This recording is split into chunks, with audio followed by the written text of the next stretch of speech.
There is a place that is spoken about only in whispers, a dark area that spawns the beginnings of urban legends, a place where anything can happen and usually does. During the light of day, it hides just outside of view, but when the sun goes down, spirits, creatures of the night, roam free, and things do go bump in the night. It is in every state and every country, and there is no escaping it, no matter how safe you feel behind your locked doors and latched windows. So we invite you to turn down the lights and turn up your radio while we join Dave Schrader and Tim Dennis, your hosts, on a journey into the darkness on the edge of town. Hello and welcome. You're tuned into the best in paranormal talk radio. This is Darkness Radio. I'm your host, Dave Schrader. Along with me, Tim Dennis. Hello, Tim. Hey, how you doing? Doing well. Hey, I've got to tell you, a good friend of ours reached out to me, and he's like, Dave, I don't know if you've ever had this guy on the show. And I said, well, you know, good friend, if you were really a good friend, you'd know we had this guy on the show. Because he's a fantastic guest. And he's like, well, I think it's time you revisit with him then. He's got a lot of stories, a lot of cool things to share. And, you know, it's one of those, that's the tough part about doing the show. It's exciting that we have all these great people to speak to through the years. 15 years almost, Tim. 15 years of programming. We're getting there. Yeah, to have this deep of a pocket of great guests to go to, that it's a good problem to have, that sometimes you forget the ones that you really like and want to get back to because there's always something new coming at you. But it's time for us to revisit, and revisit we shall. Joining us today, M.L. Behrman, Mojave Mysteries. I know we had him on a few years back with his book, Real Tales of Unknown Creatures, UFOs, Ghosts, Devil Cults, Giants, and Mysterious Murders in the California Desert. He's back with us to catch us up on some of the other stories and encounters that he has brought to light. ML, it's great to have you back with us, sir. Thank you for being here. Well, thank you very much. It's my pleasure. I love your bio. It's just, how do I put it in the right way? It's very underwhelming. It's not like you're out there you're not a Harvard pedigreed, law student or something. Tim, this is my favorite part. He's like, I don't have a fancy pedigree or career to brag about. I'm just a guy who at the age of 54 decided to try writing a book. That's how he starts off his biography. Huh. And you got to love it because, ML, you didn't just decide to write a book. You are very passionate about this work and the research in the Mojave and getting out there and uncovering all of these strange stories. For listeners who may not be familiar with you or didn't hear your first visit with us, talk to me a little bit about your background. What kind of brought you to this? Why do you do what you do and have this fascination with that area? Well, I've always had a fascination with paranormal and bizarre history and weird stuff. And like I say, I never approached it as an academic or an expert. I was just a guy who was very interested in this. But the difference is, so many times, as a kid growing up or a young person, you read books and read accounts and you're like, okay, that's really weird. And then you move to the next one. And I always thought, I want to go out there. I want to go to the actual location and look around. I want to talk to people if I can find anyone. I want to go look up old newspapers or contracts or anything that would give me maybe a different take on what had happened. Because so much of the time you find a lot of what are classic stories are just regurgitated endlessly and no one ever really checks up on anything. And I happened to come to California like 35 years ago to work in the industry as I was actually a model maker for the art department, special effects and stuff. And I was also a wannabe writer. And I happened to work on a television show, paranormal television show for an overseas company. And they gave me a list of things to go investigate and gather footage on, witness accounts. And a lot of it I could find stuff on, but some stories I couldn't. And I went back to the producers. I'm like, look, I can't find anything on this topic. And they just looked at me like I was crazy and go, well, just make it up. I'm like, what? No. Make it up. No one's going to know. And I'm like, you can't be serious. And they're like, yeah. And, I don't want to be naive and stupid, but it was like, okay, well, how much of what I've read and imbibed, it just came out of the top of someone's head rather than someone going out and looking at stuff. So at the time, one of the locations that I got sent to was the Mojave Desert. And I came out here in the 80s, and I just fell in love with the place. And it was such an alien place to me because I had grown up in the Midwest, trees, lakes, green grass. And out here, it was like being on Mars and, a hostile environment and a whole different type of culture and animals and everything. And at first it was just, wow, this is a cool, exotic area. I love being out here. And then I started to meet people, and everyone had a story. And it all seemed to have weird stories. And then I started looking at some of the classics of what would be considered paranormal things, like UFO crashes, UFO sightings, animal sightings, creature sightings, cults, murders, everything that's in my book.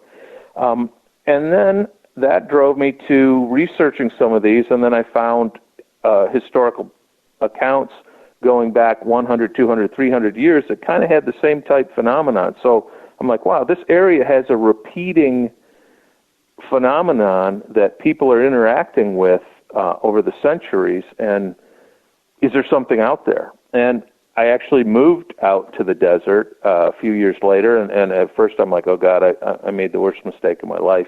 I'm kind of on the moon. But then I just fell in love with it even more, and for the last 30 years, I've just spent my time investigating when I can and talking to people and going and spending time at places, and it snowballs. As you know, I mean, you're an investigator. You know that when people find out that you're actually interested and not, immediately judgmental on whatever they're going to tell you, stuff comes out of the woodwork. I never told anyone this, but,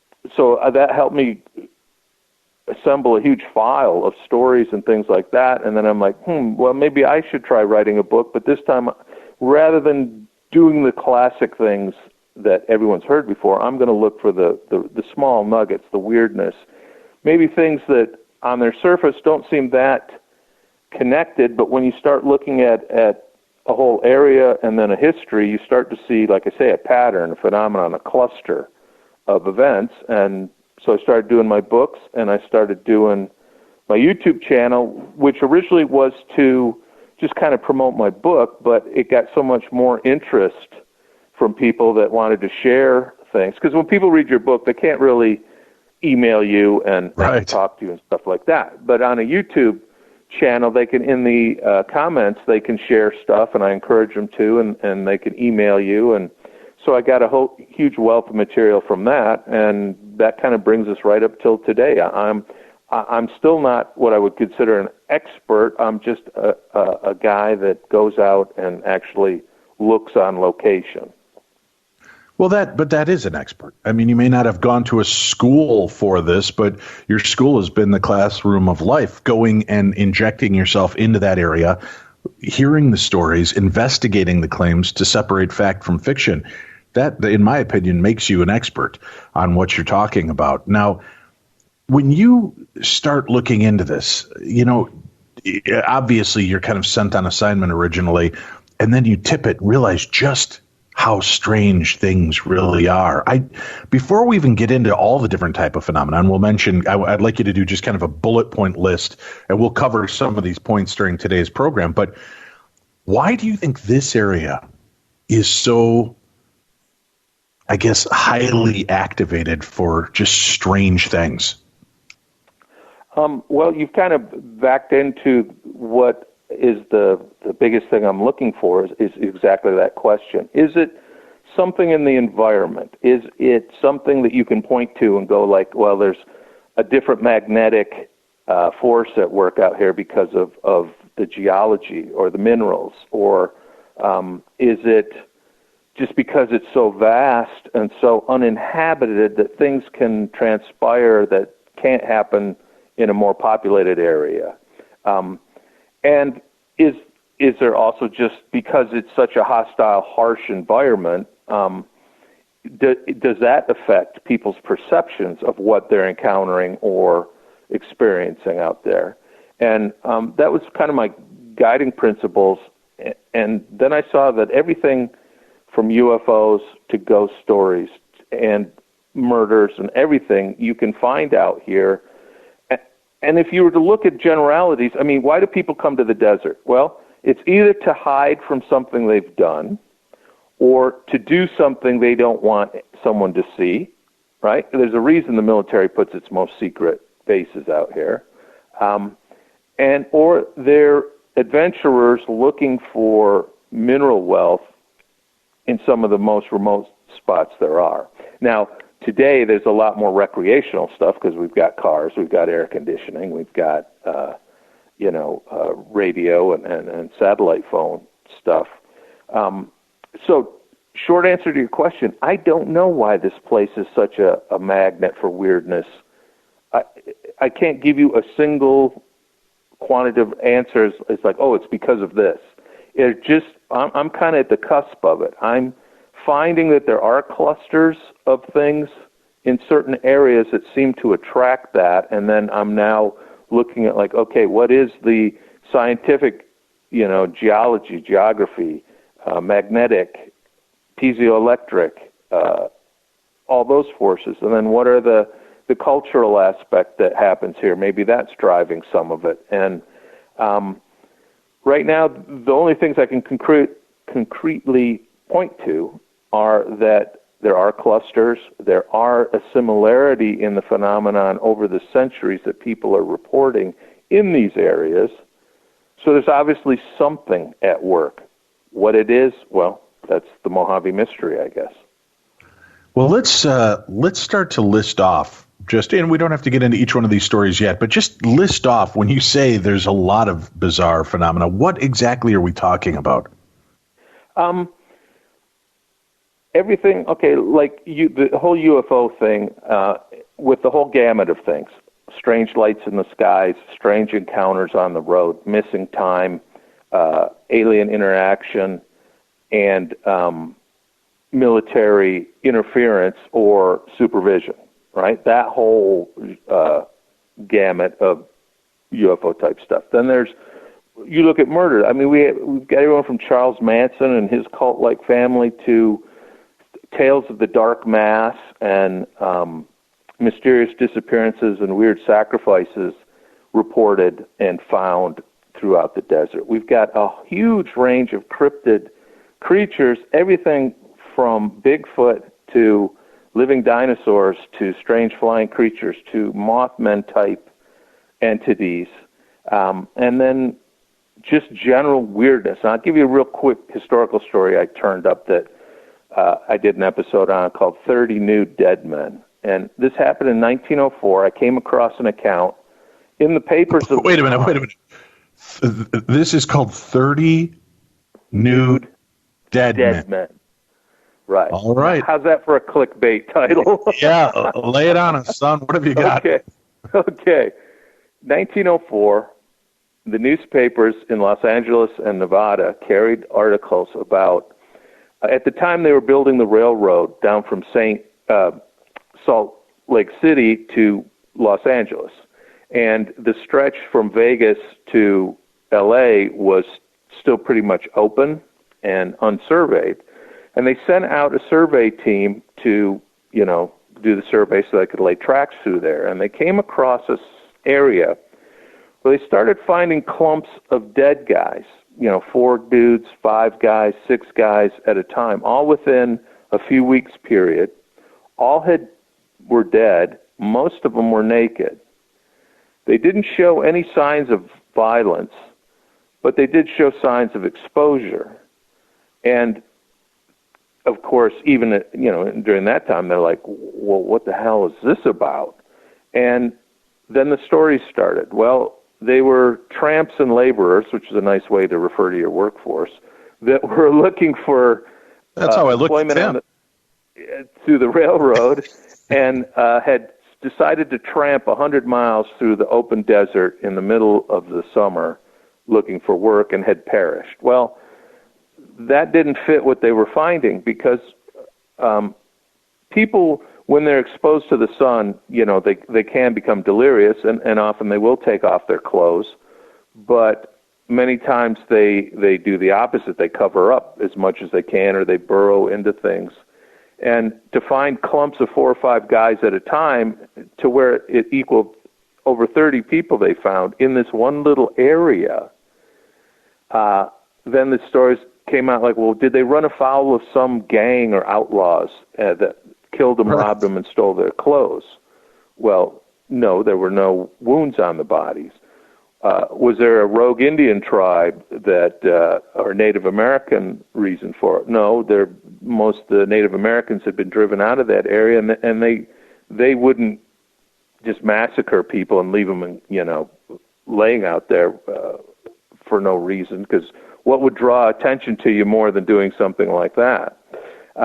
So then they wondered, is there a poison well or poison water that they drank from, and it drove them crazy, and they all took off their clothes and ran off into the desert? Well, there is a place called Dead Man's Well out there, but people don't know if it was because of that, what happened around it, or because of the water that supposedly came out of it. But some of the bodies were found far enough away from that. At the end of the day, they don't know what happened. It was the only thing they could say for sure was that they were naked. They looked like they had been there for maybe a week to 2 weeks, and there were no signs of physical violence on any of the bodies. Well, now, that little article... Was there anybody, more importantly, was there anybody reported missing? A group of people or individuals from around that area? Excellent question, and that's why people said, well, they must be tramps or road laborers that are just following the railroad and living in camps and not really in an established community where people would report them missing. Like, if dad and the cousins and the brother went off one day and never came back and then were found naked, well, yeah, someone would definitely want to know what's going on. So they assumed they were tramps and derelicts and stuff like that. But, the area, I don't know if you've ever been through that area. You guys are on the East Coast, right? So you probably don't know Actually, that. We're out of Minneapolis. We're on the East Coast of Minneapolis, though. So right, okay. Well, you're center coast, That's the central coast. So that area is hot. I mean, like, god-awfully hot. That's where Google put their solar farm out there. I mean, it's just a sun-baked, it's beautiful, but, if you're out there on foot in the summer with no water, it would be hell on earth. So I just can't see people merrily tramping off, in a group through that area. So, sorry for the long-winded answer, but no, there was no reports of missing people. They couldn't identify who these guys were other than young men who were dead. So that story I found in the archives. I only found 2 articles detailing it, and then it just kind of disappeared because there were no answers. It was just one of those weird things that happened in the desert, Well, with this group of people, do you know, because of the time, that's why I'm asking this question, were they indigenous or were they African Americans, laborers, something like that, that were out there? The articles didn't really break that down. And this is me inferring from reading it, was that they were of the laboring class of the railroads at that time, which would be everyone from European immigrants to Chinese to African American. So it could be a mix. It never really stated. The only thing they said about the bodies were it was young men that were fit, but for some reason they categorized them under tramps, laborers, and transients.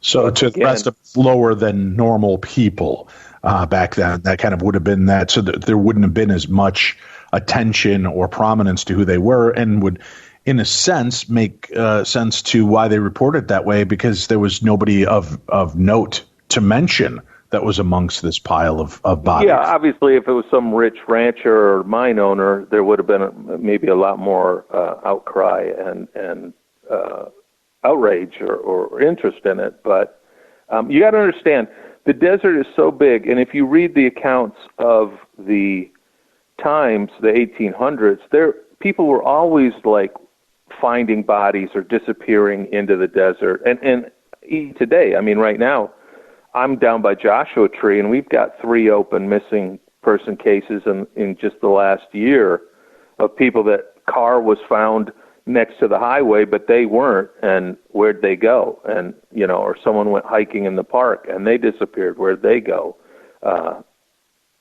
So we still have that type thing. And what's interesting is I went and looked, San Bernardino County is one of the biggest counties in America, and it covers a good swath of the Mojave. And I looked at the coroner's office records for 1870 up to 1920. And it was an underfunded office with like 1 or 2 guys, and one guy in particular seemed to get all the calls, and he was always having to go here, go there, go here, look at this, and it would take days to get to some of these locations. So out of 30 people maybe reported missing, he'd maybe be able to get to 1 or 2 within 6, weeks to 2 months. And that type of case backlog means a lot of stuff just gets swept away or not ever looked into or mentioned once and never revisited. And some of the accounts you read that came into his office are like, some guys out prospecting came across a camp, and there was a shallow grave with a board sticking out of it with a marker that just said horse thief or gold thief. Or, we went by this one water hole and we found a pair of legs and some pants sticking out of the sand, and that was all. So, the coroner would have to go out there and make some sort of determination like, yeah, the guy's dead, or, yeah, it's human, but we don't know anything more about that, or can't, ascertain anything more about that. So the area, because of its vastness, because of its harshness, and because of its remote population, a lot of stuff just never gets followed up. It gets swallowed up. Now, do you think that those men were left there? I mean, the Mojave's a big place, right? They could have been left anywhere. Do you think that they were left there knowing that people were going to come that way because of what was happening at the time? Was that maybe meant as a threat, a way to try to shut down the line? What are your thoughts on this? I know a lot of this is just conjecture. Yeah, well, that would be, people, look, some of the theories ranged from, the activities of the Black Mass. A cult killed these guys because they stumbled onto a secret or something. And then others were, mine owners in the area didn't want anyone prospecting, so they killed them and left them. If you're trying to send a message, you look at the horrible violence in the Mexican cartels and stuff. When they want to send a message, they like cut your head off and leave it on the steps, or they hang you from a bridge with a sign or something like that. So what, it's like, hey, don't mess around down here because this is what'll happen. So to leave people in a sparse area in clumps here and there, I don't know what message you're sending. And the only people that at the time were going through there was a survey party that was, if a survey party's going through, it's because it's a pretty remote area and unpopulated. So that was, people were trying to figure out, is it a gang that, is trying to protect their hideout? Is it miners protecting a secret miner? And like I say, if you're trying to send a message by leaving a body, you do it a lot more than just scattering them around in clumps. If you're trying to keep a secret, why would you leave bodies out? I mean, that was the first thing that would draw attention. So you just bury them in a trench somewhere, and ride the horses over it, and no one could tell anything was ever buried there. Well, since you brought it up, and we talked about one horrific aspect of it, talk to us. Is it the Abo Pass gang? Am I saying that properly? Yeah. So talk to us about the Abo Pass gang, and that seems like a possible, maybe not necessarily a direct connection, but again, you were talking about the Black Mass and strange groupings. Right. Well, that's an excellent segue that you've made, because go 10 years later, 1915, people found what the one single thing that triggered the case's investigation out here was they found a boot out in the desert, some prospectors, and it had a human foot in it, and it looked like it had been burned off just above the ankle. So they're like, okay, that wasn't like a lightning strike or, someone says this is a deliberate mutilation. And then they found a horribly burned body in a shallow grave a little ways away. And then they found some reports of ranchers that had gone missing or had reported being robbed, raped, and tortured by a gang. Now, they started looking around like, well, what gang? Why would they do this? What is this? Well, they found that over in New Mexico in the Abu Pass area, there was a gang that was notorious for doing just that. They would look for remote outlying ranches and mining camps. They'd ride in, grab the guys, and their favorite way of getting you to give up the goods was to, oil your leg or limbs and hold you over a fire. And sometimes it would go too far, and they burn the whole person, completely rather than just burn the limb off. And, of course, that got the authorities and the posses and the vigilantes on their trail, and they thought most of them had been exterminated between 1912 and 1915. Well, when this started happening out in California in the Mojave, people were like, hey, wait, maybe the gang just moved west. And they are operating with their same cruel techniques out here. Well, the thing was, they couldn't find enough witnesses that were alive, and they couldn't find enough evidence to point to that exactly. So stories started coming up like, no, this might be the work of a black mass. Now, at the time, in the late 1800s, early 1900s, they didn't say Satanists or satanic cult or stuff like that. They referred to it as dark forces or a black mass, people that were involved in some sort of anti-ordinary Christianity, which, if you're not, I guess, a Christian, the antithesis to that would be the devil. So, devil worship, but like I say, they call it the black mass. So people started postulating, well, is there a black mass at work out in the desert that is anyone who comes across or stumbles into their nefarious activities gets dealt with in a sacrificial way, which would involve fire, dismemberment, and hiding the bodies. Now, this all raged for like 6 months to a year, 1915 to early 1917, when either because they never found enough evidence, supporting evidence, or the cases just dropped off, or as so much happened, something happened somewhere else, and people kind of forgot about it. They never came up with an answer. The papers of the time postulated that it very well could be the Abu Pass gang, or people that were associated with it, or it was some sort of nefarious dark force at work in the desert, and it was left at that. And here's another great example of something that could be pure criminality, or it could be something that starts verging into the weird and bizarre happening in the desert, and it's just one more little link in the chain. That is twisted. Now, you always hear in these vast remote areas, right? There's always some kind of cult activity. And aside from the 30 naked men found in the desert, have there been other indicators that maybe there are strange religious sects and cults that might have some secrets out there? I've got to guess the Mojave has to be the biggest graveyard that people are completely unaware but aware of. Yeah, I mean, there's a common saying out here, and I've heard it from cops, that if every body buried in the desert could get up and walk, it'd be elbow to elbow. Because, like I said, if a lot of people come to the desert to hide something and stashing bodies and dumping bodies. A couple years ago, just here in their Joshua Tree near the main highway, people were driving along. They saw a little fire in the, next to the road, and they went and looked, and it was a body burning. Some poor gal that some guy had left and set on fire there and driven off, thinking that probably he was in the middle of the desert, but he was really just off the highway. And so you've got, that type stuff.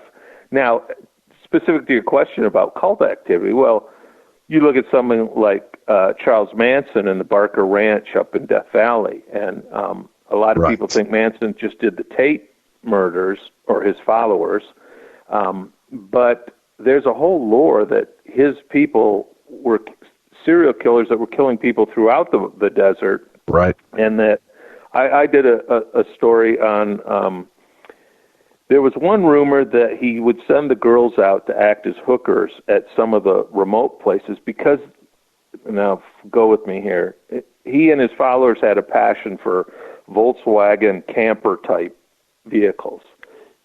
And that he would target, he'd tell them, yeah, go find people that have those and lure them out back to the ranch and we'll kill them and take their vehicle. And that there were bodies buried at Barker Ranch that were lured in through that activity or through just simple drug dealing to get money. And they even authorized a dig up there to look for bodies, but there was all these weird rules the BLM put on it, like they couldn't dig more than 4 feet down in suspected grave areas and, disturb different spots. So they didn't find anything, and the corpse dogs didn't turn up anything. Now, this led to an interesting conversation I had with a search and rescue guy that was there, and I said, well, if the corpse dogs didn't do anything, then there must not be anything there. And he's like, no. He goes, I wouldn't put a whole lot of credence in the dogs. He goes, I was working a case once where I was literally standing on a fragment of human bone, and the dog just ran past me, looking at something else. We're friends with Sergeant Paul Dosty, who was a cadaver dog specialist, and his dog Buster. They went up there. As a matter of fact, he and Manson had a strange relationship in the sense that he was constantly in contact with Manson about this, and Manson was quoted as telling him, you and that effing dog are going to get me executed. Because he knew he was up there. And from my understanding, and Tim, maybe you remember, I think Sergeant Dosty said that his dog did mark, but they wouldn't allow them to do a dig there. I believe so, yeah. There was just weird rules. Sorry, Tim. No, you're fine. Yeah, that's what, one of the weird things was just because of the bureaucratic rules, people couldn't find things. Now, so here's the thought, though. Here's the thought. Sure. Okay, there's rules. But if Dave and Tim know that this place is where they marked and Dave and Tim go and dig and we find a body, how easily are we going to be forgiven if we find remains?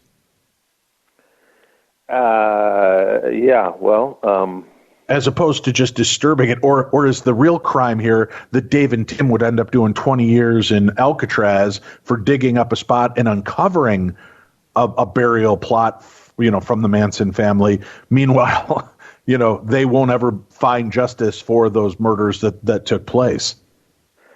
Yeah, well, in the West, the battle between everyone from BLM managers and rangers and land managers and population investigators it's always contentious because sometimes they have rules that you just like that. You're like, well, this is kind of absurd. What's the more important thing here? And people that follow the rules by their job don't tend to be very open to negotiation. So it's a very diplomatic way of saying it's their way or the highway in a lot of these spots. So, well, let's do this. We need to take a break. Mojave Mysteries will continue. ML Behrman, our guest today. When we come back, we'll talk about strange animals and cryptids.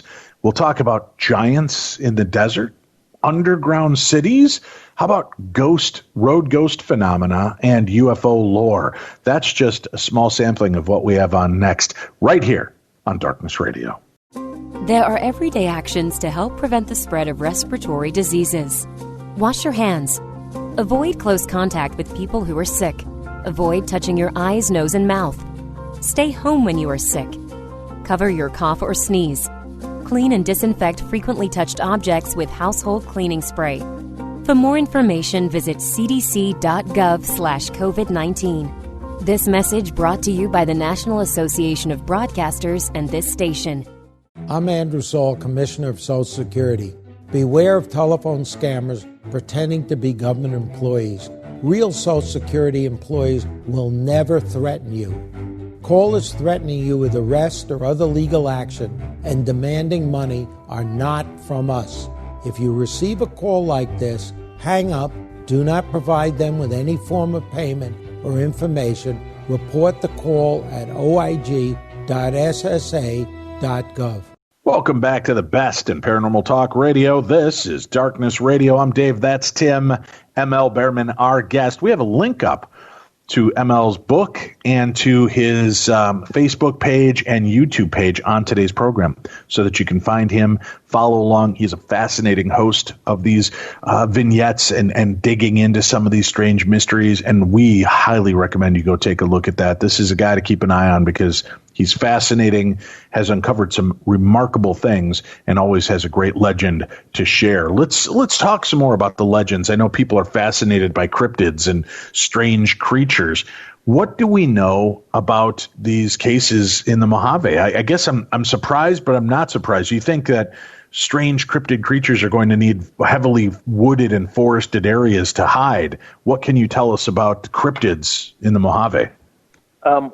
Well, it falls into two groups, in my experience, is animals that are there that shouldn't be there, and animals that are beyond the realm of current naturalist theory and acceptance. Now, real quick, I did an episode on the Mojave Elephant where in 1909, some prospectors out in the desert came across these huge tracks, that plate-like tracks, and they followed them for 10 miles, and one guy said, look, this is an elephant. And people were like, well, how would you know what an elephant looks like? And he said, hey, I saw one in a circus. I saw its feet. And they went into town and told people, and people said, no way, there's no elephant in the Mojave. And they went back out and found its tracks again and followed it for a further 18 miles. Well, the story came out that a circus train had been going through that area the year before and had stopped to water the engine, and they took the animals off to get them, let them stretch their legs, and one of the elephants got loose. They looked for it. They couldn't find it. They're like, hey, let's get back on the train and get the hell out of here. Because it was an older elephant, it'll die soon, and we don't want to get in trouble with the authorities. So it turned out there was a large African elephant loose in that section of the Mojave. Now, it was never found. Now, I've always said, wait 500 years or 1,000 years when some guy stumbles across the skeleton of a huge African elephant in the Mojave. If you want a real mystery, they're going to go like, how the hell did this thing get here?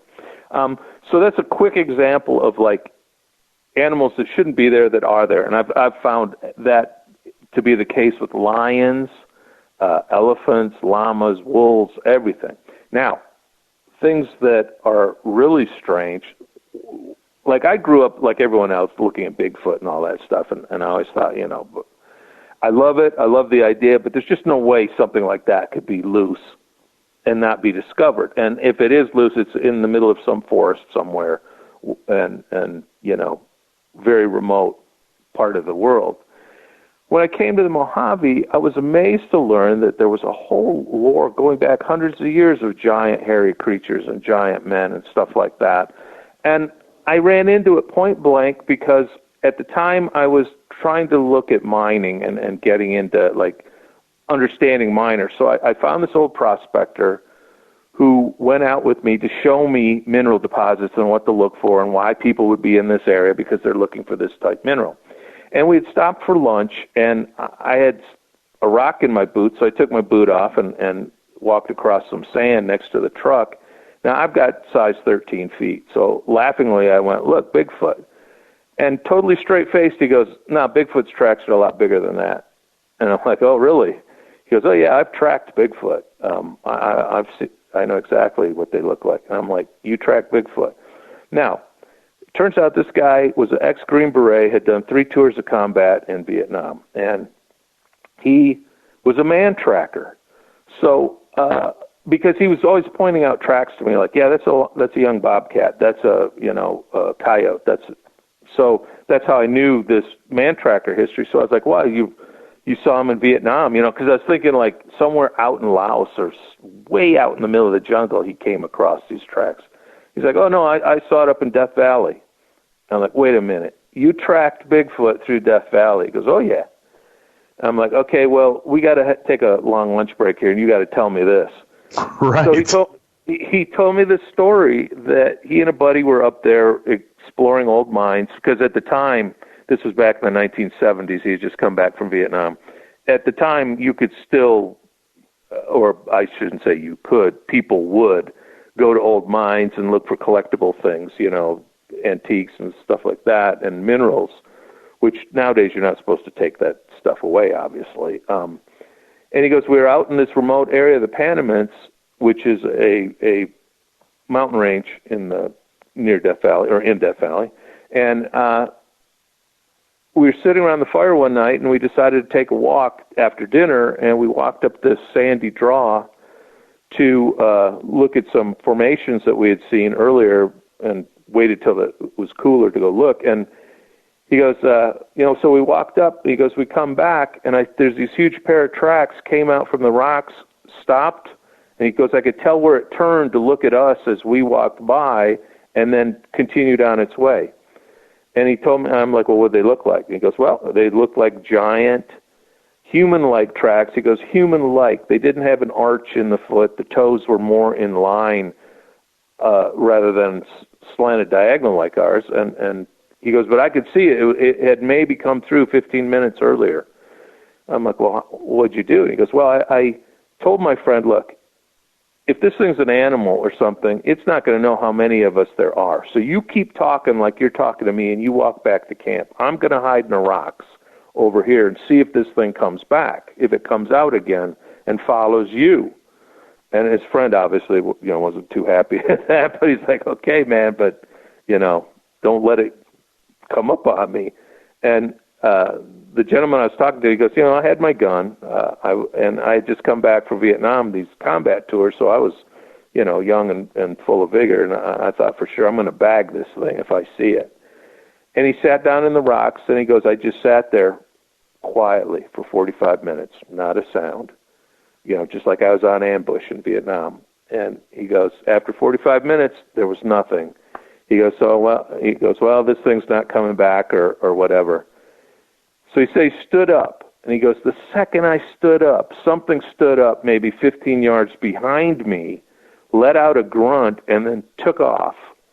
And he goes, I could tell it was running for the side of the canyon we were on, so I ran out into the middle of the canyon to look up to see when it came over the edge, it was going to silhouette itself, and I'd get a good look at its full form.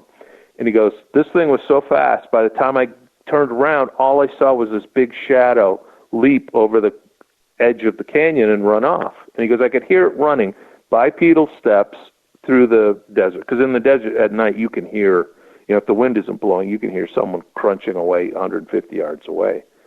He goes, so I ran back to where it had been behind me, and there were those same tracks. It was crouched down, and he goes, and then I had asked him, like, well, weren't you scared? And he goes, I wasn't scared till that moment, because when I saw that this thing was hiding behind me, I went, this thing was pulling the same gag on me that I was trying to pull on it.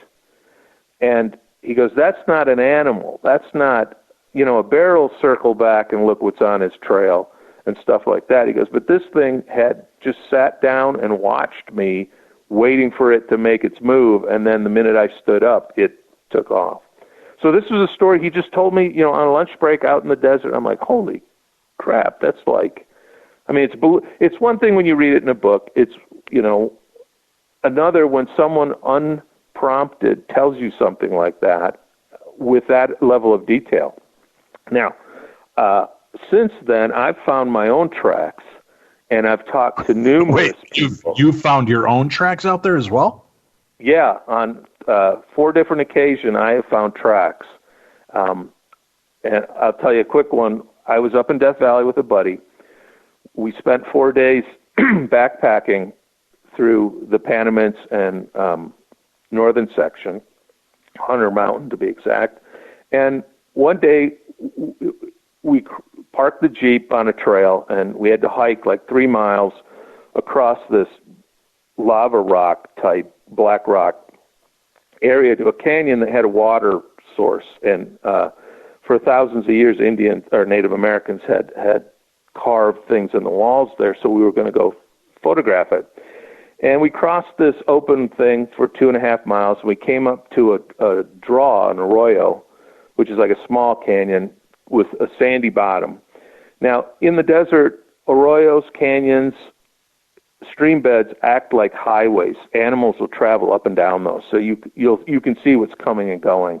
And they're usually going either to food or water. And this arroyo led up to this water hole, so you could see where coyotes, bobcats, everything.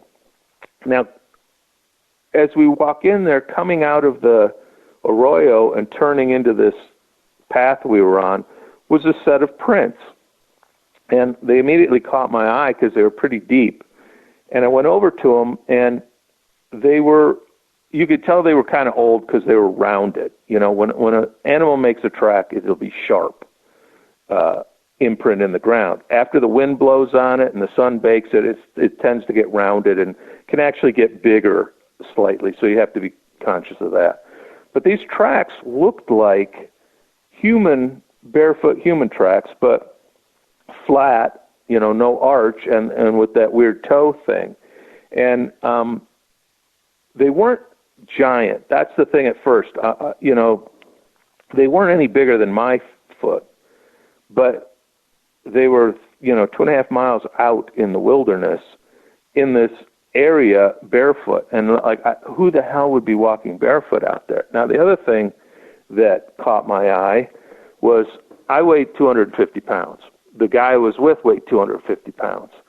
So I stood next to it to see how deep my track, went to this track. And this track went down another good 1/4 inch to 1/2 inch deeper than mine, which means whoever made these tracks, I mean, unless the ground was wet, which it wasn't in Death Valley, the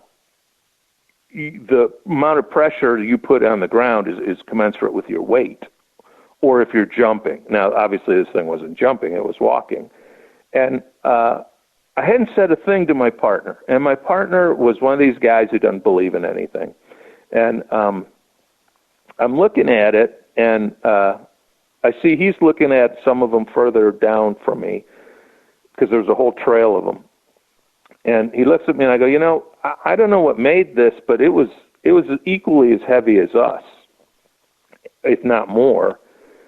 And to me, it looks like it's on 2 feet. And he looked at me and he goes, you know, I was just thinking the same thing. So we followed these tracks for 1/4 mile all the way up to this water hole. And we get to the water hole, and it was literally just that. It was like a kiddie pool amount of water surrounded by maybe 3 foot of muddy sand. So you could see where animals went up to the water, drank, and then turned around and came back and went back. Well, these tracks went up to the water, then they went through the water and out the other side and up the rocky canyon wall till we lost them, until the sand turned into rock. And just so whatever this thing did, it walked through the water and then went hand over hand and crawled up this rock wall. That was the first time I ever found anything. And the fact that it was in such a remote area, and it was such a clear indicator of behavior. It wasn't like, oh, I found a footprint on the trail. No, this was like out in the middle of the wilderness. Something for 1/4 mile went up this wash near water, and then I don't know if it drank because you couldn't tell, but I could tell that it didn't turn around and come back. It kept going, and then it went up this near vertical rock wall. So, you know, it's like, okay, that is like, you know, it's one thing to read about it. It's another thing to like get down on your hands and knees and look at these prints and go, okay, what could have made this? You know, did some animal with weird deformed feet make this? You know, is it you know, some weirdo out in the middle of nowhere that's barefoot? Well, no, because this area is just too remote. And what is the meaning of this behavior? You know, why it would do this? Anyway, I started looking, then I started taking it serious, like, okay, well, maybe, you know, there's something at work here that I got to look into. And I started going back into Native American folklore and history, and there were tales of giant hairy men and things out in the desert that they would encounter, and their interpretation is interesting. Some of the tribes would view it as a quasi-spiritual being, something that can move between two realities, and then others would treat it just like, no, it's just an animal. It's just part of the natural world. Some would call it the elder brother, the hairy giant, or the other, or hairy man is one of the biggest things that they would call him. So that was the first time I found something. And I don't want this to totally turn into the Bigfoot hour, but another great one I found that... I'm just curious, so let me ask you one thing. So then where would these things live? Again, you have to forgive my ignorance here because, I'm Minnesota. I grew up in Chicago. I live in Minnesota. When I think of the Mojave, I think of flat sand, cactus, and howling coyotes and some rock out ledges. But where would they actually live? Well, and if you say a double wide, I'm gonna hang up the phone on you, Mel. No. What you described is the land in between the mountain ranges, and just like some anthropologists postulate that anything in the Himalayas really lives in the valleys between the mountains and is seen crossing over the mountain. That's why you get tracks in the mountains where nothing could live in the snow. It's the opposite out here. We have black bear in the Mojave, but they don't live down on the sand, the rocks, and stuff like that. The only time you see them is when they're moving between the mountain ranges because of the weather change, seasonal change, or water or fire. And some of the Native American things call them, that they live in the mountains, and Nunumeric, which is a name they use, or man-stealer, that if you go up in the mountains and get into their hunting areas, that you'll disappear or they will appear. So some people have, looking at it at a scientific thing, which is a conundrum in itself, postulate that what you're seeing is when the animal's traveling to different feeding grounds and living grounds. Because what you go to Death Valley, everyone thinks it's the playa, it's the racetrack, it's Furnace Creek, where it's 200 feet above sea level and it's 160 degrees in the day and all that. And yeah, that is all there. But you don't see the Panamint Mountains, Hunter Mountains, the different mountain ranges that go up 6,000, 7,000 feet, 8,000 feet, where you've got grass, water, forested areas. So there is a huge range of wilderness. And there are, I've seen deer and bear up in the high parts in Death Valley, bear down here near Joshua Tree. But so there is a whole ecosystem that is beyond just, the reptiles and rodents living in the sand. So that's the quick answer to you. Yeah, I guess because again, listen, I think my exposure to the desert is what I've seen in every Western, which just seems like miles of nothing. But rock outcroppings and, passes that if you go through, the Cavendish clan are waiting to shoot you. So, it's interesting to get the real perspective that, that's part of it. But there are areas to live and, for these animals to flourish and stay out there. So you've got, now it sounds like Bigfoot is quite possible, and you've seen tracks, you've had trackers, that know what they're looking at, follow things like this. And I've got to guess too, walking in the desert barefoot, I don't like doing it when I'm in Florida. I can't guess walking in the desert sand, how hot that must be on the bare feet. So this would have to be something that is adapted for that area. Yeah, well, the area that we had crossed to get to the waterhole was, this black volcanic rock. So it's hot. I mean, you could cook an egg on some of these rocks. And even with our hiking boots, you could feel the heat through your feet after a couple miles. So that's why, when we saw this thing coming out of an arroyo and moving towards water, we were like, okay, that was our first thing, is who the hell would be out here barefoot? You know, if someone was lost, you know, like a plane had crashed over the other ridge and this was the pilot walking out, you would, okay, why would he be barefoot? And he must be a big guy. And why would he leave the water? Because the last thing you can find in the desert is water. So to actively move away from a water source doesn't make sense either, unless you're going somewhere else, or you know where you're going, or it's just a stop on your path. Well, and how hot does it legitimately get there? Well, there's the three heats. There's the air temperature, and then there's the ground temperature. Now, the hottest recorded in Death Valley was like 134 air temperature, but the ground temperature at that time was between 160 and 210. So that's why in survival they always teach you, you know, the ground will suck the heat out of you at night, but it'll also burn the hell out of you in the day. So, you know, animals don't lie on the ground. They either make a burrow into the ground to escape the heat, or they stay, you know, up in a rock formation or up in the mountains to escape the heat. So, answer your question, you're talking about oven temperatures. You know, we were up there in the middle of the winter because that's the coldest thing, and it was still in the 90s in the day, and at night it'll drop down to like the 40s, 30s. I mean, you'll get a 60 to 70 degree temperature change between day and night.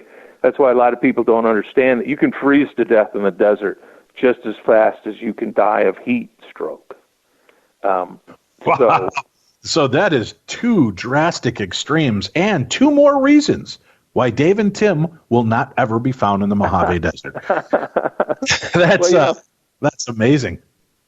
Yeah, I always hate making it sound like, you know, to be scared of the desert, because to me the desert's beautiful, and you just got to be aware of what you're dealing with and be prepared. You know, it's like the ocean. If you're stupid and don't respect it, it'll kill you real quick. On the other hand, you can live your whole life there and just have pleasant experiences if you understand the environment you're in, and you don't run into anything that's leaving tracks like that in the middle of nowhere. Right. Well, let's talk about other strange things. Now, I've heard, and correct me if I'm wrong, I've heard that there are things like the Great Thunderbird, which Native American legend and lore talks about, but that there are things like pterodactyls, if you will, and dinosaurs of sorts that have been sighted in those areas. Now, is this heat stroke, people walking too far barefoot, fooling everybody that they're Bigfoot, you know, leaving tracks, and they end up having these hallucinations? Or are there some credible witnesses that claim to have seen this strange and bizarre sightings? I guess it's where you come down on the spectrum of that. I myself think most of it is comes out of a whiskey bottle, to be polite. But the stem of all this is, if you go back into the 1800s, and in my book I publish verbatim articles, and in my YouTube stuff I show verbatim articles of people at the time who ostensibly were from institutions of history, either from England or out east or the Smithsonian, who were legitimately following up stories of giant reptiles found in the desert, and iguanodons and different stuff like that, and then flying reptiles. Now, the flying thing has a corollary that might be a lot truer than a land-based animal, because, you know, so many of these stories that I found were like, you know, a sauropod, some huge four-legged plant eater out in the desert. Well, no, it's not going to be eating creosote and, you know, living in sand. We do have big lizards, but they're like 1.5 feet, 2 feet long at most, because the environment just won't support that. Yet you'll have all these articles of people that swear they saw a huge dinosaur, and the natural history museums were out after him and stuff like that. But it never seemed to pan out, right? Like Bigfoot, seen but never captured. And not even footprints or photographs of footprints, just verbal accounts. And that goes right up till today, where I got emails from people that swear that they've seen not giant reptiles, but small bipedal, what would I guess be called a raptor, velociraptor or something, in remote parts of Death Valley. And I even had one account from a gentleman who said that they had captured one that was like the size of a chicken, and they kept it around their mining camp for 2 months until it escaped.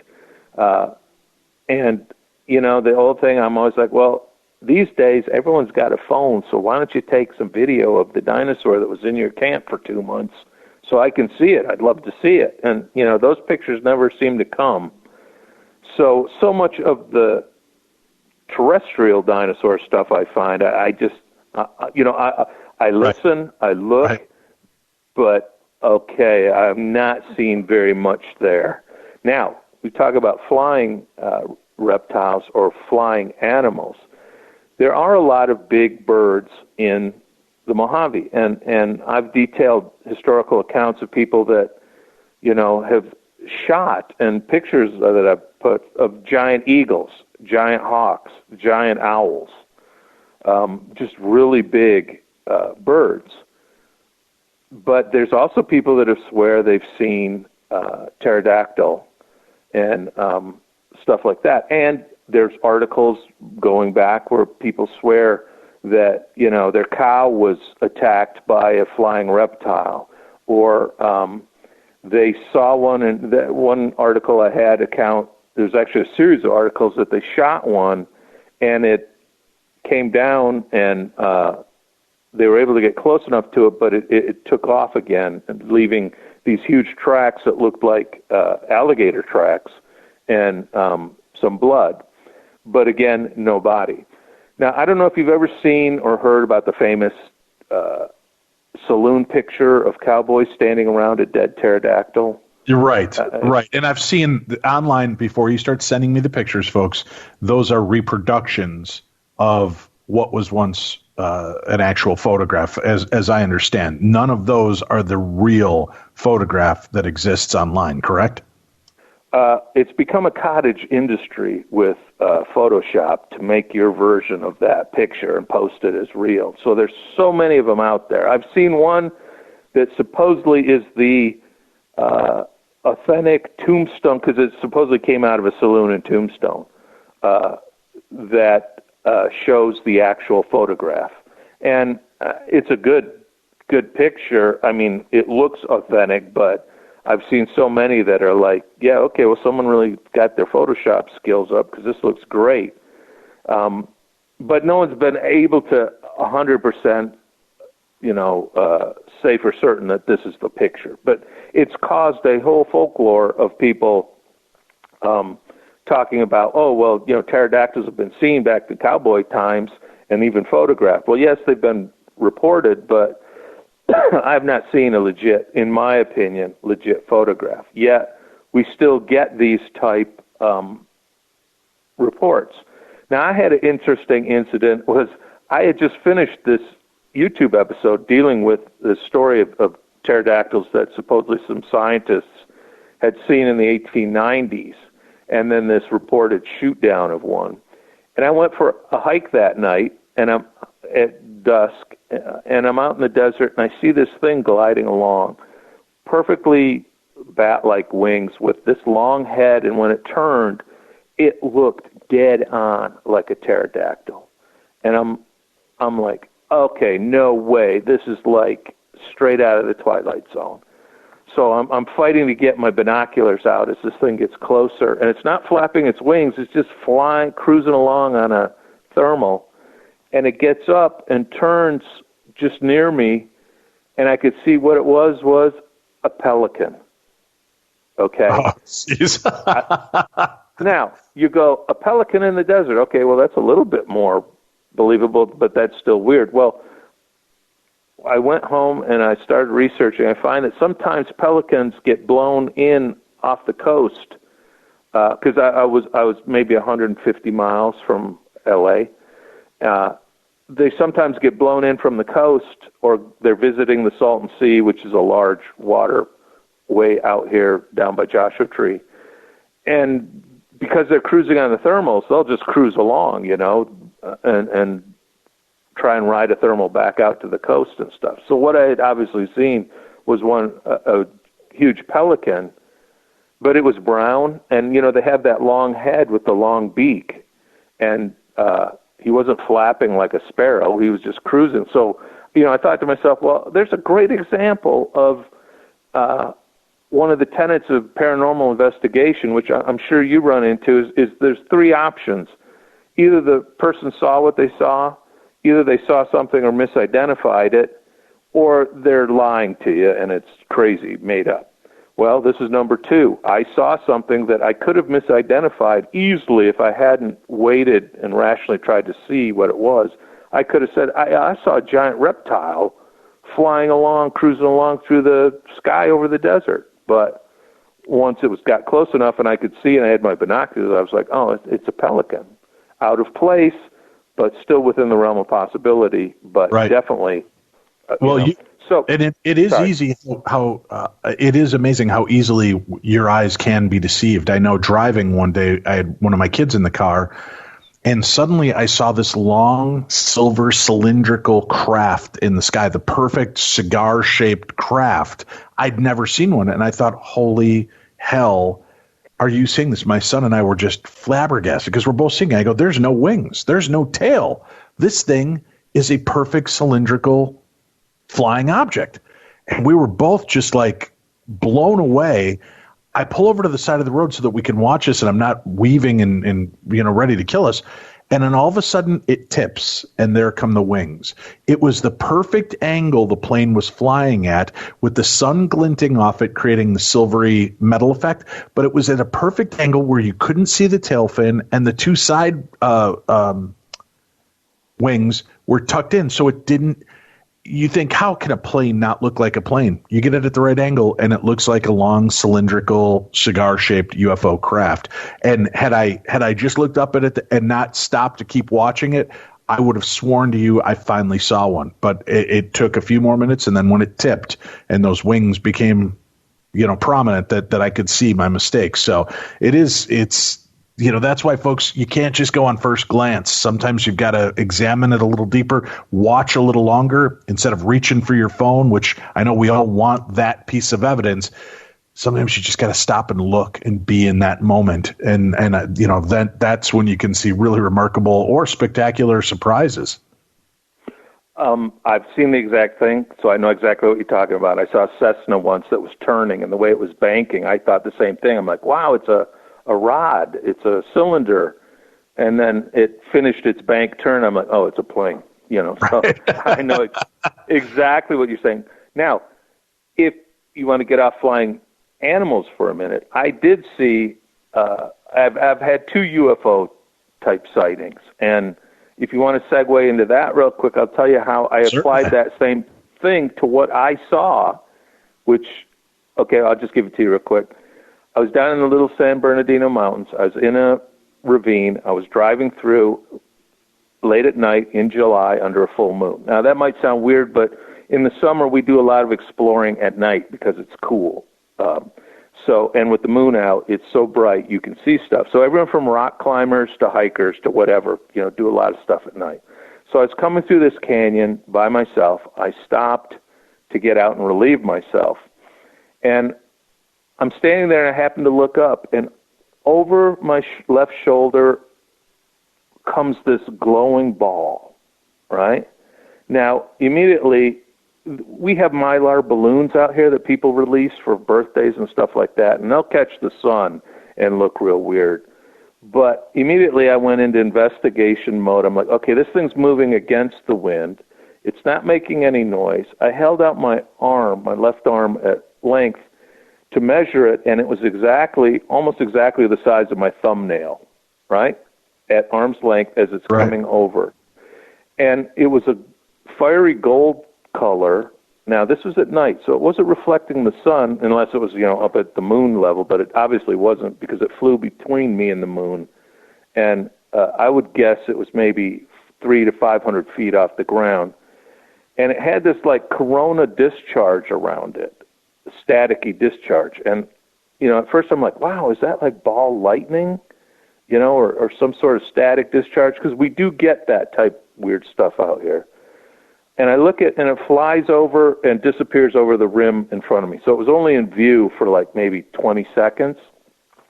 I jump in the Jeep, go ripping up the trail till I come out on this flat valley surrounded by mountains. And it took me maybe 25, 30 minutes to get up there. And I get out the binoculars and jump out, and I'm like, oh, damn, I can't see it.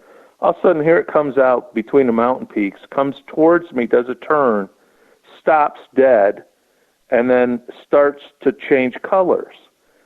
I get the binoculars on it, and I can see it's not flashing like a light bulb. The colors are washing over the surface of it like dye in water. It would start to turn red, and then it would be red, and then it would start to tail into pearl-like white, and then it would turn into a bluish color, and then it would have this aura around it, and then it started to go straight up.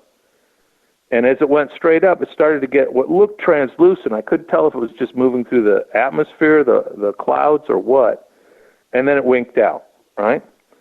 And I'm going like, holy crap, I actually saw something I couldn't readily point to and go, oh, that's a plane, because this was a ball. And not 2 seconds later, I hear this low-pitched thudding, and I look behind me, and here comes this blacked-out helicopter hugging the ground, and it flies right over me, maybe 50 feet up. Now, the area I was in was just the edge of Joshua Tree Park, and you're not allowed to fly in the airspace of the park under 500 feet. This thing was maybe 50 feet up. It was completely blacked out, and it was shaped really weird. And just a quick jump, I saw the shape later when I saw the footage from the Bin Laden raid, and the one stealth helicopter crashed, and they had to burn it. It had the exact same sloped control surfaces because it's radar stealth. So I see this thing come right overhead. It was so close I could look up through the cockpit and see the pilot flying with his goggles on, these giant bug-eye night vision goggles. Not a single light, nothing. And it went straight in the direction of where the ball had gone and then hugging the ground, and then it, too, ascended into that area into the distance. I was like, wow. Not only did I see like a UFO, I saw a Men in Black, a blacked-out helicopter. This is incredible. Now, jump ahead maybe 4 years. I was doing a show where they had invited a bunch of us to, recite what we had seen or just discuss things. And I met a guy who does a lot of stuff in the desert, and, we were sharing stories off camera. And I told him this story I just told you. And he goes, I saw the same thing. Because I was out in the desert, I saw this glowing ball come out between the mountains, but then I saw a helicopter right behind it, bird dogging it. And he goes, I saw it move, right off the nose of the chopper and circle around and go back behind the mountains. He goes, I think it's a drone or some sort of military thing they're testing. Now, he had just said that when behind us, one of the guests on the show was a biologist for California, and her role on the show was basically to be the adult in the room and debunk everything we said, So right. she was like, everything we had talked about that you and I have talked about, she'd be like, oh, that can't be, or that doesn't do that, or this is a case of people without scientific credentials making conclusions. Right. So anyway, I didn't know she was standing behind us. And all of a sudden she goes, oh, that must have been what I saw. And we turn around and we're like, what? You just were on camera telling us we're crazy. And now she goes, that's my job. That's what I'm supposed to do. I'm not supposed to see things. But me and my husband were out in the desert one night, and we saw this glowing ball come over and go in a straight line with a helicopter weaving behind it. And she goes, we all looked at each other like, okay, well, either we all get on the same bus to the asylum, or we saw something that they're either testing or tracking out there. So now that I would buy, maybe testing or tracking, but I've got to tell you something straight up bizarre, Emil. We host these live events all over the United States, these darkness radio events, and one of our final events was at Eastern State Penitentiary in Philadelphia, of all places, and it was hot, and there's really no breeze inside the prison, and I think it was like an August event or something along those lines. And I went outside during the ghost hunt to get a breath of fresh air, which is, ironic because all the smokers were standing out there. Right. As we're all kind of standing around, I just started looking up at the sky. It was a beautiful night, but it's a big city. So, a lot of the sky is blanched out, so you can't see the stars as well. But as we're all looking up, this craft comes ripping across the sky. I mean, ripping across the sky. And within seconds, 2 Black Hawk jets come tearing up behind it. And boom, that thing was gone. Like, it was going unbelievable speeds to begin with. But as soon as these Black Hawks start closing in, this thing just pop, and it was gone. Nothing left to see. Unbelievable. Right. Well, the videotape they've released off the coast out here of the pilots running into what they call the Tic Tacs, flying little things that exhibit stuff. So, and some of our crash retrieval stories out here, I've heard cases of people seeing, the choppers come right in right away when something goes down, so meaning they were tracking and following it. Now, I know in the 60s and early 70s there was actually a team on call. It was Project Moondust, that the government kept retrieval teams on call for, if satellites from another country came down so we could grab it, or a plane, technology, foreign technology retrieval. And some people postulated, well, they have the same thing for anything they're tracking in the atmosphere unexplained. Is this cat and mouse you're witnessing, or is it a test you're witnessing, or, something in between? There is enough phenomenon that goes on. Now, key thing you said is you're over a populated area where the airspace is very, very controlled and monitored. Right. And in the desert, everyone thinks, oh, it's totally open. Things are just buzzing around because they can't track them. Well, no, There's radar. So many areas that they can paint the sky almost anywhere. And they test a lot of stuff out here because there's not people, that can see them. And if something goes down, they can control the area a lot easier than if it crashes in some neighborhood in suburbia, right? Out here, people didn't know about stealth technology for quite a while, but we did have some stealth crashes that they cordoned off the area. And I ran into a guy who was working with advanced drone technology, and I had told him about my second UFO thing, which was kind of a drone-like thing. I saw triangular formation of lights that then broke up, and they all went different directions. And I was telling him that, and he started laughing. He goes, "Oh, that's us." I'm like, "What?" He goes, "Yeah, we test stuff a lot, and a lot of people think drones are these giant mini planes that were zapping terrorists with Hellfire missiles." He goes, "Really, we're dealing with swarm technology where we make like an insect-sized thing, but we'll send out like 6 of them information, and each one of them has a different target or different flight plan programmed into it." So he was telling me, his statement was, they go down all the time. And he would tell me stories of like how they would have to cordon off an area, turn people away from, roads and stuff like that. And where he had even been caught up in one of those, he didn't have his credentials for that particular retrieval thing or whatever operation they were running, and he got turned away at the perimeter. He was with another guy, and he said, "Yeah, it was your classic, came along the dirt road, and there's a roadblock with guys with unmarked SUVs standing there with automatic weapons who are like, 'Yes, sir, I'm afraid you have to turn around and go back. You can't go through this area.'"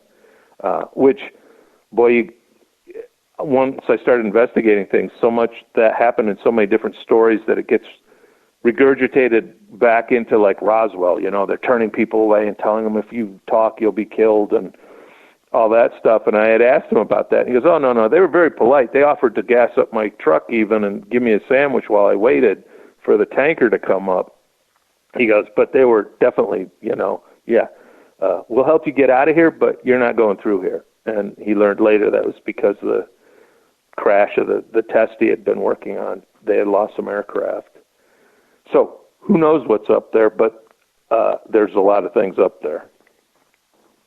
All right, we've talked about some of the UFO sightings, obviously some of the things you've seen. Before we move off of that, people are always fascinated. What about aliens themselves? Have there been many alien sightings in and around that area? And if so, what type? Are they just the grays? Are they different forms? What can you tell us?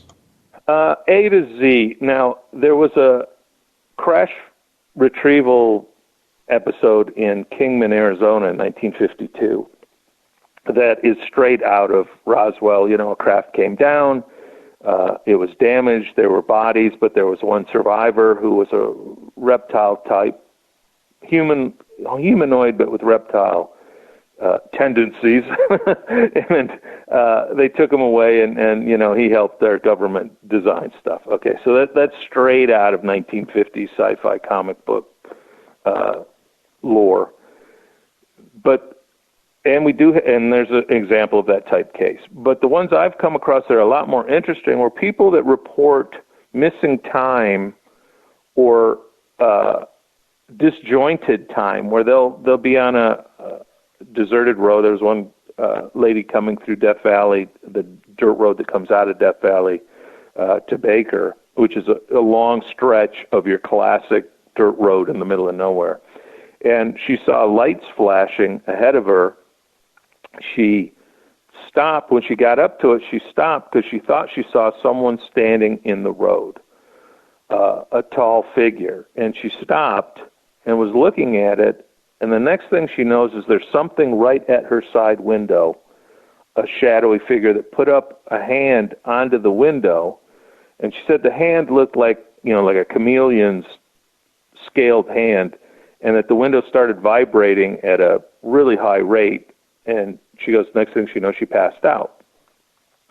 She wakes up, it's almost morning. This happened at like 7 at night. She wakes up, it's almost morning. Everything's clear, there's no shadow figures, there's no lights. But she notices that her shoes are off and they're on the seat next to her. And that her keys are still in the ignition, but the lights are on the car. The engine's off, keys are in, but the lights are on. And she just feels like something happened in that missing time that she can't figure out. And she went and continued her thing and went to her daughter, and daughter's house was where she was going originally. She goes there, and for the rest of her life, she eventually told her daughter about this story when she was dying of breast cancer, so she had kept it to herself. But being a very religious woman, she interpreted it as demonic visitation or a demonic encounter. She didn't really say aliens, UFOs, whatever. But when you look at her statement or what she told us, you have the classic elements of close contact story, right? Missing time, weird things seen, flashing lights. Now, I had another couple tell me that they had a missing time thing where they had rented a mobile home, RV, gone on trip through Death Valley, and on their way out, they pulled over because they felt really tired. And they all got into the bed in the back, go to the beds in the back, and woke up 23 hours later and were like, what happened? They felt obviously a segment of missing time, but their interpretation of it was, and actually the wife said this, was, I feel like the military did some test on us, like they zapped us with something, and what happened in those intervening hours, I don't know. Now, I've got a lot of accounts like that, which are they UFO? Are they alien? Are we back to military testing? What is it? So there we got everything from a reptilian classic, UFO technology recovery story that all the way to something that could be interpreted as demonic or interdimensional, and then all the way to like a military test type thing. Right. So answer, yes, we have alien stuff. It's kind of like pick your flavor because we got a story somewhere that will recount that. And I actually love looking at a personal note is I kind of reject the hardware alien thing. I just don't see any advanced life like that buzzing around in some craft that, oops, we crashed. It's like, damn, I told you to pay attention. It's like, I just don't see that. I see it as a lot more advanced, and so what I look for is what I call the high weirdness factor. Something that's just so strange that you're like, okay, well, either this is a mental aberration or something really bizarre that contravenes our known physics at the time is at work here. Let me ask you, and I want to go on to some of the ghosty aspects of this as well before we wrap up today, but the Mojave, does it run over a fault line? Is there any geomagnetic principles, a piezoelectric sensation, something to it that might give us a little bit more insight to the type of phenomena that's cited there? You've heard of the San Andreas Fault, obviously. Yes. Right. Well, that runs right under the 10, right up through Joshua Tree, over to the coast. Then there's all sorts of fault lines through the desert. Now, piezoelectric effect, when you have a granite and you grind granite against granite, you can get what's called the piezoelectric effect, which is an electronic static release or an electrostatic release, energy.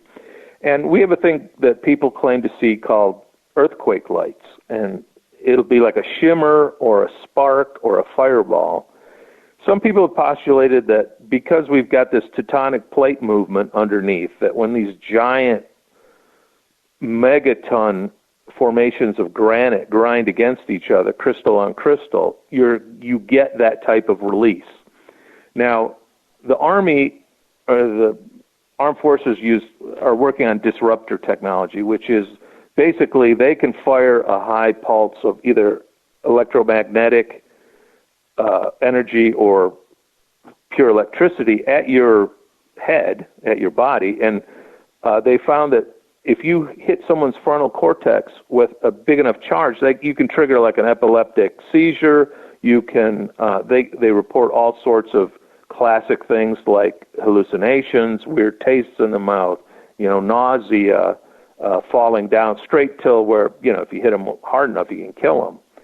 Now, if the Mojave being formed on active fault lines, and you've got that type of energy being released in bursts here and there, along with the fact that we have huge mineral deposits of uranium and different radioactive things, is it too much to postulate that people could be getting dosed or hit with a energy source that it's natural in the sense that it's being made by something natural in the ground, but it's triggering this type hallucination, or maybe it's triggering, then you get into the people that are into vortexes and, interdimensional stuff, and what's happening is the energy is creating a pathway between universes, and, well, I'm not sophisticated enough to go there, but I am aware enough of all this thing to look at, like, okay, are there fault lines? That's what when I talked about cluster stuff, I look at like, okay, why is it that people are reporting all this phenomena, but it falls directly on this fault line? Or that there are huge deposits of radioactive rare earth minerals in these areas. Now, you go back to frontier times, prospectors and miners, they used to have what they called spook lights. And the folklore version was that they were the ghosts of murdered Indian shaman or outlaws or people that got lost in the desert. And a lot of the prospectors said, no, they're actual discharge of rare earth minerals, and we look for it at night. You know, you can actually see a green glow or a shimmer where there's uranium, you know, just close to the surface. And they gave it the name Spook Lights, and that was one of the things they would look for when they were out trying to file a claim on those type materials. So, short answer, yes, there is a active geological, geographic, magnetic, tectonic activity happening under the Mojave that could very well be a causative factor, the causative factor, or it could be a, you know, one of the elements that leads to such a high level of like I say, high strangeness. Very interesting indeed. Before we wrap up here today, we wanted to get to the experience with ghosts, and it sounds like this kind of dovetails nicely into that as well. Talk a little bit about how ghosts fit into your experiences as well. I started looking into what I had heard some stories from truckers about what they call the road ghost phenomena, which, and see if you've heard this before from your childhood, you know, the guy is going down the empty road at night, he sees someone hitchhiking, usually a ghostly, pale-looking woman, picks him up, they sit quietly next to him, the guy checks his mirror and looks back, and they're gone. They stop at a roadhouse further down the road and tell the guy behind the counter, and the guy behind the counter says something like, oh, you saw it too, or oh yeah, there was a car that overturned, 10 years in that exact spot 10 years ago, and the lady was killed, and now people see her occasionally up on the road.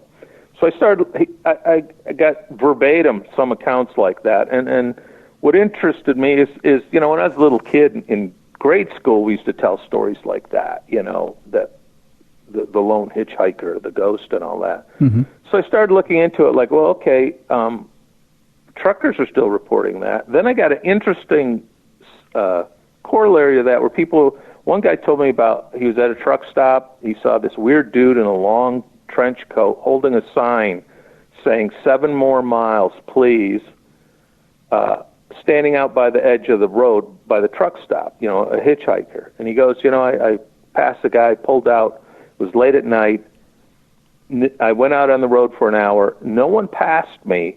He goes, all of a sudden, under a overpass, here's the same guy standing with his gray coat on with the sign that says 7 more miles, please. But he goes, I swear it was the same guy. And he said, no one had passed me. And I was with my wife, and we looked at each other like, okay, that's weird. How is that the same guy? How did he get there? And if it's not the same guy, how come he's dressed the same with the same sign? He goes, 45 minutes later, I got passed. He goes, by one car, and I could see its headlights in front of me much of the next 45 minutes. He goes, there the guy is again off on the off-ramp that we went by. And same guy, same dress, all that. And he goes, yeah, by then my wife was so freaked out. She's like, okay, don't even, we're not stopping at the next stop. We're going straight through. And he goes, he didn't look like a ghost. He looked like a solid guy. He goes, but how do you explain how this figure leapfrog past me and, appeared at the same spot on the side of the road that I kept passing?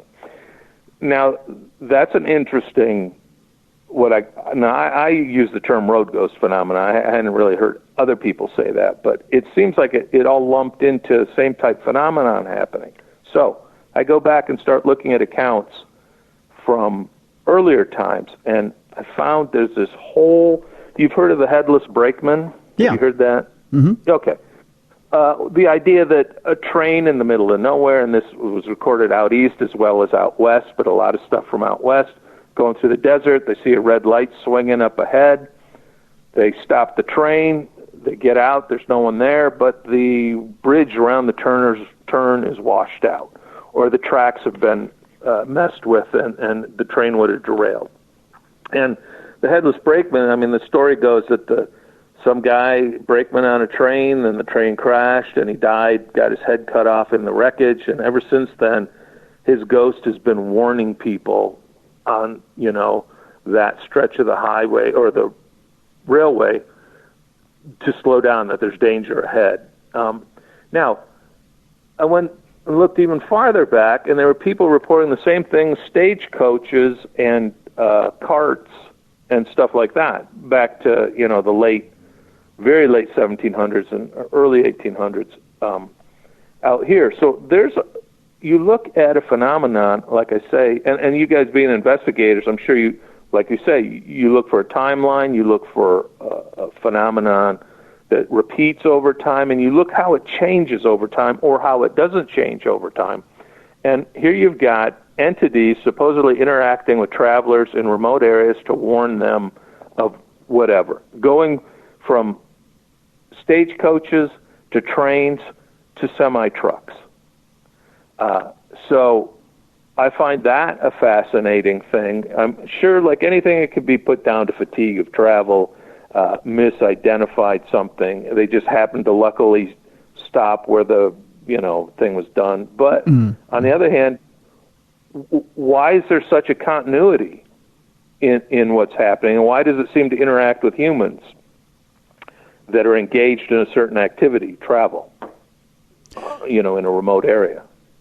True. I do have a question as far as the energy part of it goes, and in the fact that there's a physical interaction as well. And what's interesting in some of the stories that you've told, especially with other stories that you told, the stories before we got into ghosts, it seems like there's an interactivity with the energy of different spirits as well. And I'm wondering if you can get into that too.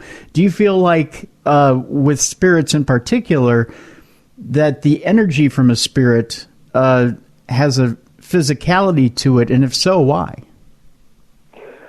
Well, you raise a great point, because I've looked at it from like, okay, are all these phenomenon basically interpretation, and that we're carrying all the elements of what we see inside of ourselves, and it's something in the environment triggers our then manufacturing the sighting or the encounter or whatever. Mm-hmm. Now, that would be, whether it's a radioactive piezoelectric pulse from the ground hits your frontal cortex and you've always feared ghosts, so you see a ghost, whatever. Or you look at cases where there's actual physical clues left. Like I say, I found footprints. I saw the glowing ball. Right. I've encountered other stuff. Well, okay. Did I misinterpret what I saw? Or if I didn't, how do you explain that being there right in front of you? And it hit me, and like I say, I haven't seen ghosts, but I have found footprints, and two guys on different occasions that were with me don't believe in any of this, and I looked at them. I looked at the thing from every angle, and I looked at them and go, okay, if you can tell me what made that or how that got there, I'm all ears. Lay it on me. And they were both like, I have no clue. I can't tell you what that is. And I'm like, well, you can't deny that that's in front of us. Mm-hmm. So it either means there's something going on that we don't know about, or our conception of what reality is still has a few gaps in it. And I think that's the biggest puzzler, is when you can find concrete physical proof, then that forces you to start looking at, okay, well, what is the next step? What is the next theory? What is going on? What am I looking at? What am I experiencing? And, within that, I look at things when I do my historical research. I look how other people might have had the same type encounter, but how they interpret it through their culture or technological level of the time. And with the ghost thing, okay, they might be dressed in a duster holding a sign that they painted, or they might be, the ghostly figure in white gauze, or it might be some horrible creature-like looking thing, or it might just be lights and electrical discharge and stuff. Okay, something's at work there, but is it because I'm a truck driver that I see it as a hitchhiker? Is it because I'm a train man? I see it as a brakeman? Is it because I'm in a stagecoach? I see it as just a light. And I even take that when you look at UFO stuff, because a lot of the early UFO reports from the 1800s, they called them mystery visitors, mystery airships, electro ships. It was like they were seeing these things that they were interpreting through their technological level. Powered aircraft and spaceships didn't exist, so they saw it as zeppelins, balloons, or just weird lights. Right. And then today, then we move through the flying saucer stage, and now we're getting to where we're seeing flying tic tacs and balls and morphing objects, or winged little insect type drone stuff. So the phenomenon, whatever it is, manifests itself differently in the era based on what the technological level is that we as people bring to the equation.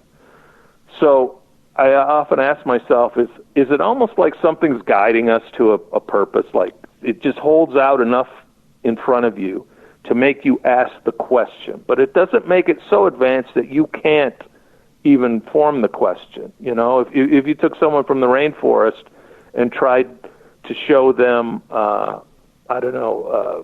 nuclear reactor, they might not be able to make the jump because they don't have the intervening 2,000 years of technological hardware experience. Not that they couldn't figure it out, it's just they don't have that experience. So would something operating on a different bandwidth than us bring us along by just feeding us enough tidbits to keep us reaching, but not giving us enough to actually grasp it?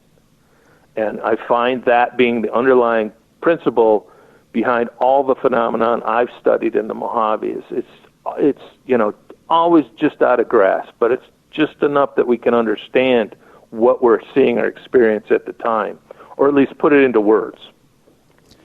Understandable. And I wonder, too, when you talk about, if science looks at it as a mass hallucination, if that mass hallucination really does come with the physicality part of that mass hallucination, too. I tend to look at it from a skeptical point of view as well as a believing point of view as well.